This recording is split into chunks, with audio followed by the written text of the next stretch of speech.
대표님 하시는 일에 대해서 간단하게 좀 설명을 좀. 지금은 제과점을 운영을 하면서 전체적으로 직영점으로 이제 8개 점을 이제 운영하고 이제 시작을 하고 있습니다. 처음에 저랑 만나 뵀을 때 대표님께서 운영하시던 곳이 한 곳이었던 걸로 네, 기억이 한 나거든요. 네. 저희한테 정책자금 컨설팅을 의뢰를 네. 하셔가지고 그때 당시에 진행을 했던 것 같아요. 네. 정책자금이 그때 필요하셨던 이유에 대해서 조금 말씀. 자, 계속 이제 점이 늘다 보니까 거기에 들어가는 이제 정책 자금을 받아가지고 이제 그 점을 운영하려고 이제 그렇게 해서 이제 정책 자금을 받으려고 했습니다. 저희가 그때 대표님 정책자금을 컨설팅을 도와드릴 때 대표님께서 세금 미납하셨던 부분이 조금 있으셨던 거예요. 예. 네, 그래서 그때 어떻게 저희가 컨설팅을 조금 도와드렸는지. 이게 미납이라기보다는 이제 저희들이 한꺼번에 이제 납부를 하기 힘들어가지고 분할 납부를 신청해가지고 했었는데 이제 1개월은 납부하고 2개월이 남은 상태에서 이거 뭐 미납이다 이렇게 돼갖고 이제 유예 신청해가지고 이제 그거를 이제 처리된 걸로 알고 있습니다. 해결이 그렇게 됐죠. 예. 그러면 대표님께서는 이제 매출이 그때 당시에는 한 3억 정도 됐던 것 같아요. 연평균 한 3억 정도 돼야죠. 지금은 연평균 지금 30억, 40억. 예. 근데 대표님께서 이제 자금을 받고 운영을 하시면서 이제 지점들이 많이 확장이 됐잖아요. 예. 그러면서 겪는 문제들도 좀 많이 있을 것일 것 같아요. 지금 제일 문제는 제조를 하면서 받는 원재료가 너무나 많이 각 점마다 분포가 돼 있어가지고 거기에 대한 로스도 너무 강하고 인원들도 각 점마다 있기 때문에 거기에 관리를 하는 것도 솔직히 지금 많이 문제가 생겨가지고 이거를 한 군데 모아가지고 그런 로스 부분을 없애기 위해서 제조 공장을 하려고 지금 준비하고 있습니다. 대표님께서 이제 여러 지점들을 확장을 하시다 보니까 운영이나 관리적인 측면에서 조금 문제가 좀 많이 발생을 했었고 그래서 식품 제조를 하시면서 조금 인원들을 한 곳에 모아두려고 하신 거예요. 그렇죠. 이제 이 식품 제조를 하기 위해서 어쨌든 또 자금이 필요한 거다 보니까 법인으로서 어쨌든 대표님께서 이런 기업 인증이라든지 이런 거를 지금 진행을 하고 계십니다. 그러니까 상표 등록도 지금 출원해가지고 준비하고 있고 또 벤처기업이나 뭐 이런 것도 준비해가지고 지금 이제 시작하려고 이제 하고 있습니다. 특허 상품도 지금 준비하고 있고요. 그래서 정리를 해보면 대표님께서 특허, 연구소, 벤처 이렇게 좀 준비를 하고 계시고 그다음에 상표도 진행을 하고 계시고 그래서 저희 컨설팅을 통해서 이런 것들을 관리를 받고 계시고 그 다음에 이제 이것들을 통해서 자금을 조금 크게 받으셔가지고 식품 제조를 이제 운영을 하려고 하시는 거죠. 맞아요. 지금 대표님께서 이제 법인을 이제 운영을 하시는데 좀 어려운 점이 아직까지도 생소하고 개인 사업 하는 거 하다가 공부는 하고 있지만은 어떻게 이제 운영이 될지는 이제 좀 더 같이 공부하면서 이제 좀 그렇게 해야 될 것 같고 그 대신 이제 법인세라든지 이런 부분에 대해서도 좀 더 절감할 수 있는 부분은 좀 더 연구해가지고 이렇게 좀 했으면 지금은 그 방법밖에 없습니다.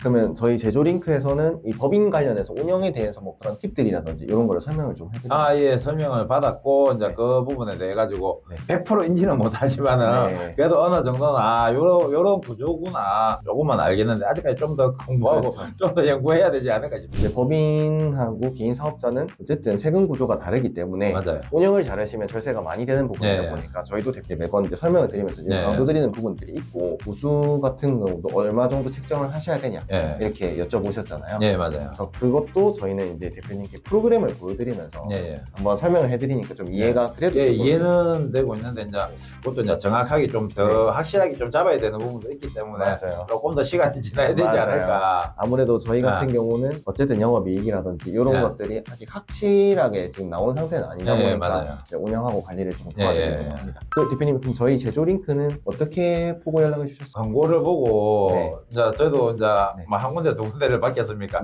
여러 군데를 보고 상담을 하고 면담을 하고 하다가 결국은 이제 제조링크 이쪽으로 이제 제가 이제 상담을 해가지고 이제 시작하게 된 겁니다. 네, 감사합니다. 식품 제조를 하면서 좀 얘기하고 싶은 조언들이나 뭐 이런 것도 좀. 요즘 워낙 좀 인력적인 부분이 항상 문제가 되다 보니까 인력적인 문제가 제일 지금은 우리나라 자체가 고인력이다 보니까 지금 솔직히 젊은 친구들이 일을 안 하려고 해요. 일을 안 하려고 하다 보니까 사람을 쓰게 되면은 고인력을 쓰든지 아니면은 기계적인 힘을 빌려가지고 진짜 인력을 감소를 시키든지 어떤 방법을 쓰든 이 부분을 해소를 시켜야지 뭐 제조 공장을 할 수도 있고 거기에 따른 그 기반도 잡을 수가 있고 하기 때문에 우리나라도 옛날에 외국 가갖고 뭐 인력 사업을 했듯이 외국 사람을 불러서 인력 사업을 하는 거 똑같이 지금 하고 있는 실정이니까 어쩔 수 없이 외국인들을 불러서 인력 사업을 할 수밖에 없는 거 입장이죠. 경남 같은 경우는 이제 지역에 이제 일하시는 분들이 많이 없다 보니까 진짜 그 없어요. 인력날이 진짜 힘들어요. 주변에 일 구하기도 어렵고 또 네. 그렇다고 해서 외국인들한테 급여를 뭐 작게 주는 것도 아니고 작게 주는 건 아니죠. 어쩔 수 없이 이제 가면 갈수록 기계화가 될 수밖에 없는 거. 어떤 기계화나 네. 자동화에 대한 부분 자동화가 될 수밖에 없는 거고 그 부분에 대해서 뭐 중소기업도 마찬가지지만 대기업은 더 하겠죠.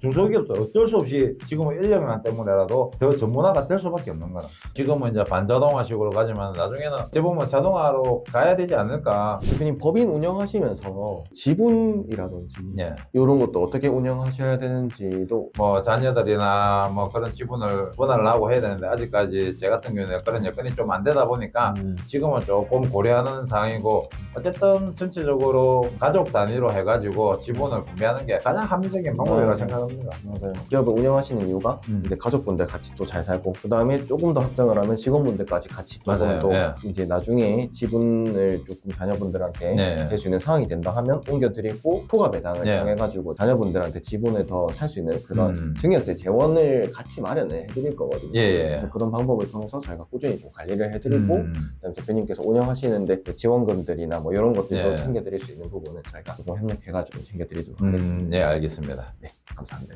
예, 감사합니다.